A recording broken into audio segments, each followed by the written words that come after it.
예, CBS 라디오 박정현 판승 함께하고 계십니다. 여의도 내전 함께 하시는데요. 자, 이혜훈 기획예산장관 후보자에 대한 논란.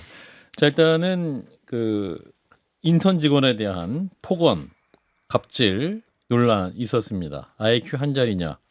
아, 내가 널 정말 죽였으면 좋겠다. 이런 폭언이 좀 문제가 됐었는데, 다른 보좌진에 의해서 또 다른 이게 폭로가 나왔죠. 이번에는 그 자택에 집에 프린터 수리를 지시했다. 당시에 남편은 헤드폰을 끼고 피아노를 치고 있었다. 저분은 고치면 되는데 내가 왜 고치러 왔지? 이런 생각이 들었다라는 거거든요. 해양대 최고. 네. 근데 이제 지금 보좌관 갑질 또 이렇게 폭언 문제가 이렇게 나오고 있는데 제가 예. 처음부터 들었던 생각이 이게 빙산의 일각이라는 생각이 들었던 이유가 예. 그 21대 제가 국회의원 하면서 많은 그 보좌진들한테 들은 얘기들이 있어요. 사례, 갑질 그렇죠. 사례. 그렇죠. 갑질 사례를 의원님 듣는데 이렇게 하지 말아주세요 하고 말했습니까? 주로 하는 얘기가 예. 갑질 뭐 넘버 2, 넘버 3 뭐 저 현역 의원들 중에. 탑 3, 뭐 탑 10 이렇게 예, 지속적으로 얘기를 해요. 자기 그 보좌진 사이에서. 커뮤니티 안에서. 네, 예. 그래서 근데 그런 얘기들을 들었을 때 이분이 좀 너무 열심히 하시려다 보니까 그랬었나라는 생각은 그때까지는 그랬었는데 이번에 예. 이제 직접 음성을 듣고 나니까 예. 이건 굉장히 좀 심각하셨구나라는 생각이 들고 저는 이제 같은 뭐 전직 여성 의원으로서 마음이 좀 무겁습니다. 사실 그래서 이런 상황에서 이제 청년들이 이 분노를 하고 저도 이렇게 몇몇 청년들 가까운 청년들한테도 한번 같이 얘기를 좀 나눠봤어요. 그랬더니 이거는 용서가 잘 안 되는 상황이다라고 얘기를 하고 특히 이제 저도 20대 아들을 키우고 있는 입장인데 예. 이 분노의 어떤 제가 분노 게이지를 높인다 그랬었는데 이게 약간 분노스러운 마음이 속에 있습니다. 예. 예. 이재용 의원님도 의정생활 해보셨는데 네. 이 사례를 보시면서 어떤 생각 드셨는지. 일단 실망스럽죠. 예. 이런 얘기는 저희가 종종 듣잖아요. 게다가 뭐 최근에는 강선 의원의 갑질에 대해서는 우리가 뭐 다 봤고, 그리고 방금 양양자 의원님께서 말씀하셨듯이 국회 내에 누구는 어떻더라라는 얘기들이 돕니다. 근데 그거를 뭐 한쪽 귀로 듣고 한쪽 귀로 흘리는 그런 경향이 좀 너무 받아들여졌다? 그러니까 국회 문화. 이건 되게 잘못된 것 같아요. 왜냐하면 이런 일이 민간 쪽에서 일어났다고 생각해 보세요. 공공기관이나.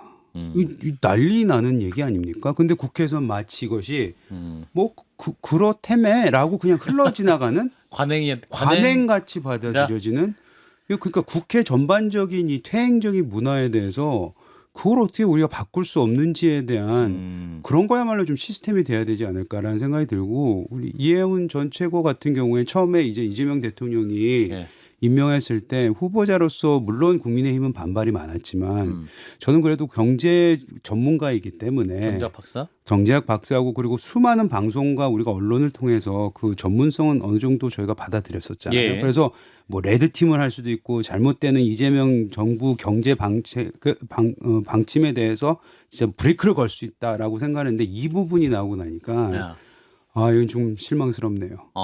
그래요. 그러면 후보자 자격이 없다. 이거 전 쉽지 않을 것 같은데요. 쉽지 않다. 게다가 이거는 빙산의 일각이라는 말들이 워낙 많기 때문에 계속 나올 수 있다. 계속 나올 것 같아요.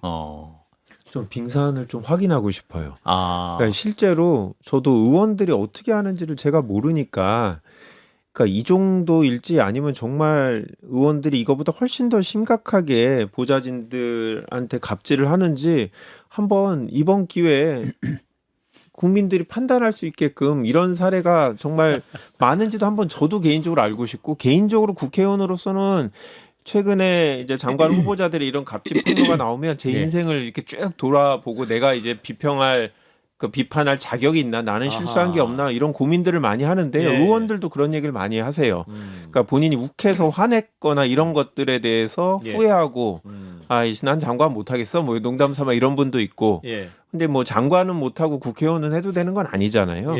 근데 이런 일들이 사실은 뭐 공론화되면서 의원들이 상당히 조심하는 기회가 되는 것 같고 이게 정말 일회성인지 이런 일들이 많이 있었는지도 중요한 것 같아요. 만약에 뭐 극소수의 사례라면 본인이 정말 반성을 하고 태도 변화를 약속한다고 하면 저희가 재고할 수 있는데 정말 빙산의 일각이라면 좀 얘기가 다른 거죠.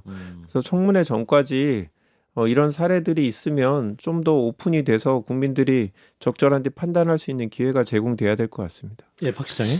뭐 현재까지는 간단간단한 것 같아요. 그러니까 간단하다? 야야 소리 내고 아. 소리 지르고 사실 이 방송에 어제 그제 뭐 오늘 수십 번 계속- 수백 번 들은 계속 분들도 틀잖아요, 있을 텐데 지금 방송들이. 들을수록 이제 정이 떨어지겠죠. 음. 근데 일단 사적인 일을 하려고 했던 건 아닌 것으로 보이고 그리고 그게 한 포인트 장면이잖아요. 예. 근데 이제 여러분들의 평가가 이게 한 장면 음. 그러니까 이러다 욱한 한 장면이 아니라 습관적으로 상시적으로 그랬다. 이게 증명되면은 여러분들의 얘기는 사실은 그렇다라고 얘기하는 증언들이 많이 있어요. 아. 근데 녹취나 이런 걸 찾았다? 통해서 그런 경우가 그렇죠. 찾았다? 습관적이다 저게 어쩌다 한 장면이 아니고 늘 그래왔다. 예. 이게 증명되면 못 버틸 것 같아요. 음흠. 현재까지는 일단 계속 본인이 정말 철저히 고개를 숙이면서 버티고 있는데 많은 얘기들 증언들이 있기 때문에 예. 근데 녹취가 하나 더 이런 게 나온다. 그러면 아. 그게 증명되는 거잖아요.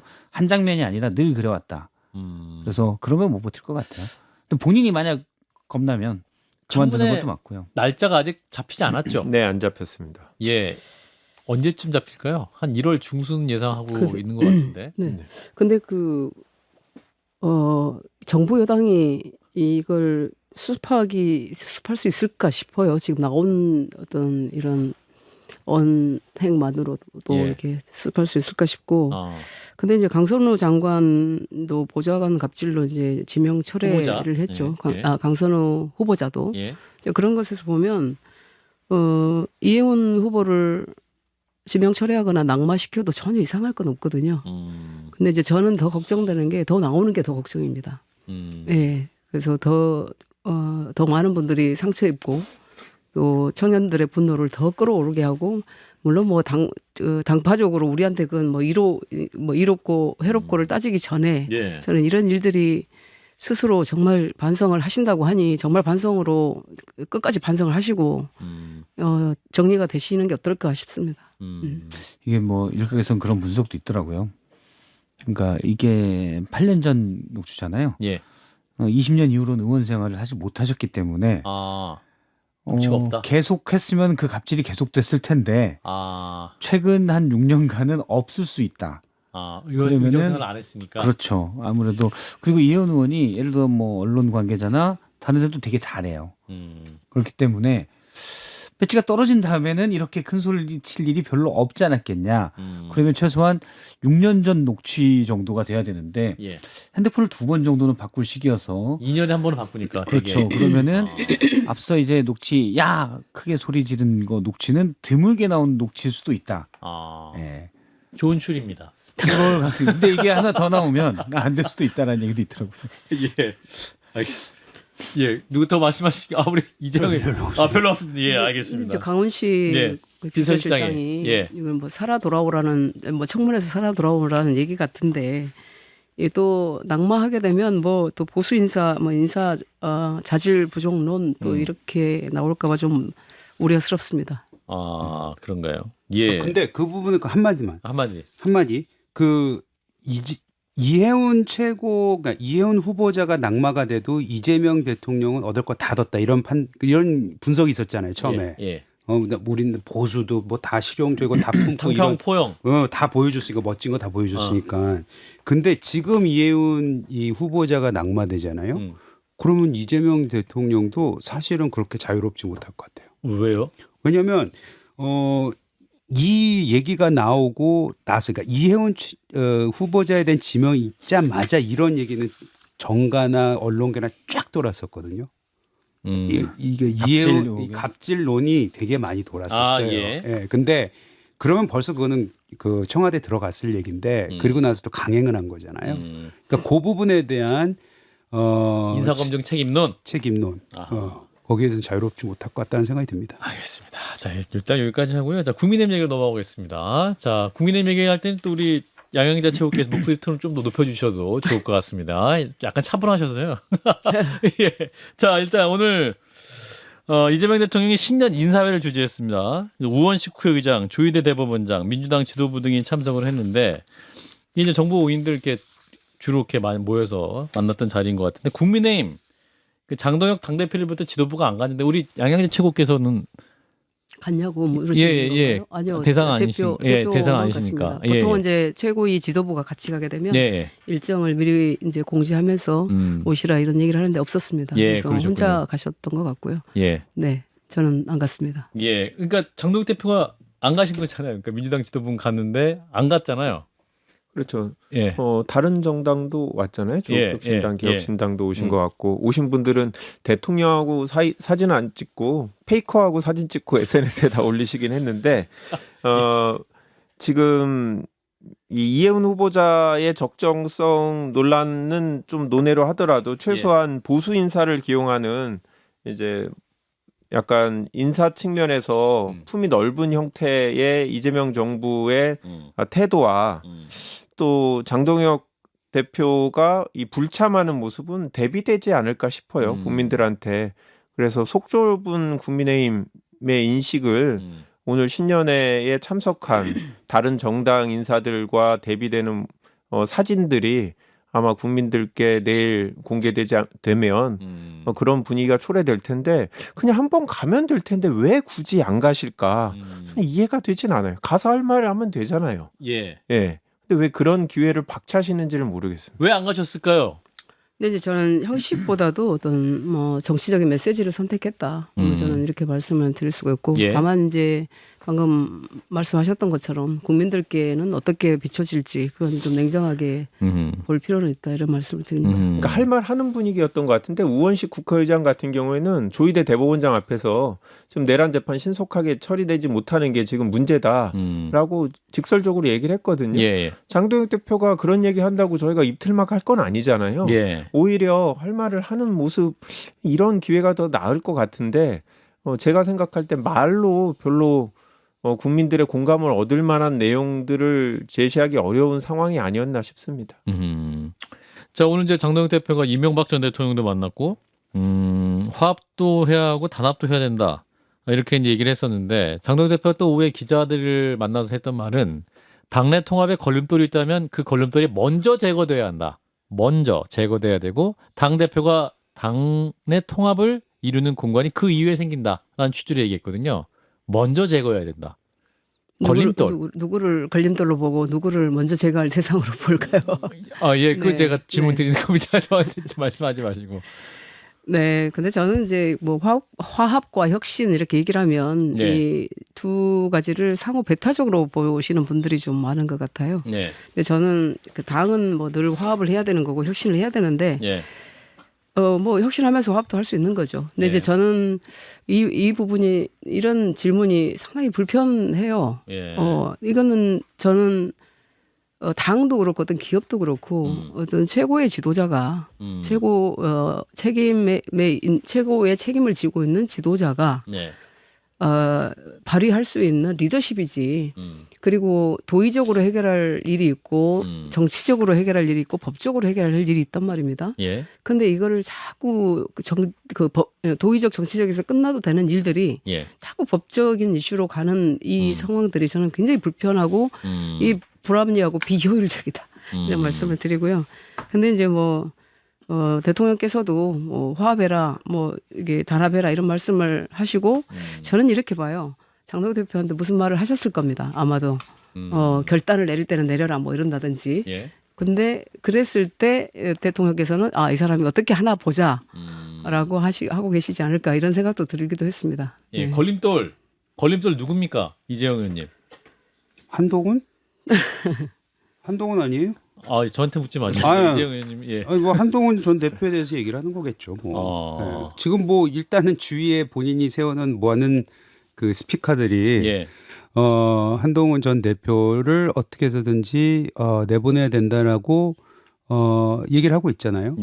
게다가 당계 그 게시판에 대한 징계를 이제 뭐 권유를 했고 그렇기 때문에 아마 그것이 본인이 얘기하는 걸림돌, 손톱 및 가시 같은 뭐 이런 거 아닐까요? 저는 그렇게 보여집니다. 그리고 그게 아니라고 해도 지금은 누구나 그걸 믿지 그 말은 안 믿을 것 같아요. 그럼 좀 궁금한 게 그러면 장동혁 대표는 우리는 다 추정인데 한동훈 대표를 몰아내면 한동훈 대표를 지지하는 보수층들은 향후에 누구를 뽑을 거라고 생각하시는 걸까요? 장동혁 대표는? 그분들이 필요 없다고 생각하는 거겠죠. 아예.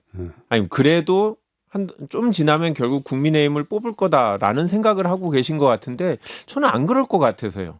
그러니까 장동혁 대표를 지지하는 분들은 그대로 남아 있겠지만 한동훈 대표를 지지하는 사람은 만약에 쫓겨나면 개혁신당으로 가거나 아니면 차라리 민주당으로 가면 갔지 국민의힘을 뽑진 전혀 않을 텐데 이게 선거를 6개월 앞두고 하는 당대표의 행보인지 저는 타당에 있으면서 제가 모르는 무슨 초식이 있는 건가.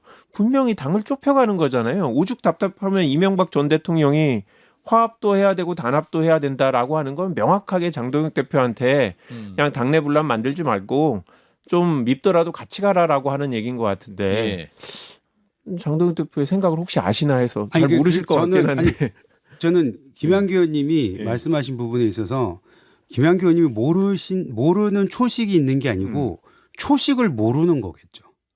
어떤 초식을 해야지 선거를 이긴다는 것을 장동혁 대표가 왜냐하면은 지금 많은 사람들이 주장을 하고 있잖아요. 저도 이명박 대통령께서 말씀하셨던 잘 지내라 하는 건 화합하라는 것이고 오세훈 시장이 얘기했었던 부분도 이거는 그 얼마 전까지 그 뭐죠 장동석인가?